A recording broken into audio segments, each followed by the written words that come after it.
నాకీ కీర దోసకాయ, జాంకాయలు చూసిన తర్వాత నేను గూడా గేట్‌వే ఆఫ్ ఇండియా దగ్గరికెళ్ళి ఒక బుట్ట పెట్టుకొని కూర్చోవడం మేలనిపిచ్చింది. ఎందుకంటే ఒక్క జాంకాయ వచ్చి రూ. 70 80 చెప్పాడాడు.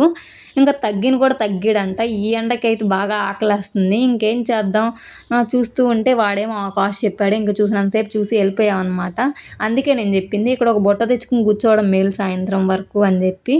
నేను షిప్‌లో వెళ్తారు అని చెప్పాను కదా! ఇక్కడి నుంచయితే ఎళ్తారనమాట. షిప్ ఎక్కిన తర్వాత మళ్ళీ ఇక్కడే వదిలిపెడతారు. అక్కడి నుంచి మెట్లెక్కి పైకొచ్చేసేయడమే. ఈ షిప్‌కొచ్చి 240 ఏమో సంథింగ్ తీసుకుంటారనమాట ఒక్కొక్క పర్సన్‌కి. ఇంకా ఈ డెకరేషన్ ఐటెమ్స్ చూడండి భలే ఉంటాయి బుడ్డవి. ఒక మంచి కొత్త హౌస్‌లో కానీ డెకరేషన్ ఐటెమ్స్ తీసుకున్నామంటే ఇక్కడ కానీ తీసుకున్నామంటే అస్సలు కాస్ట్ చెప్పినా కానీ ఎక్స్‌పెక్ట్ చేయరు. మనం ఇక్కడ బేరం ఆడొచ్చు. తక్కువకిస్తారు మనం తీసుకుంటే. కానీ ఫస్టే ఎక్కువ కాస్ట్ చెప్తారు. కానీ చాలా బావుంటాయి బొమ్మలు.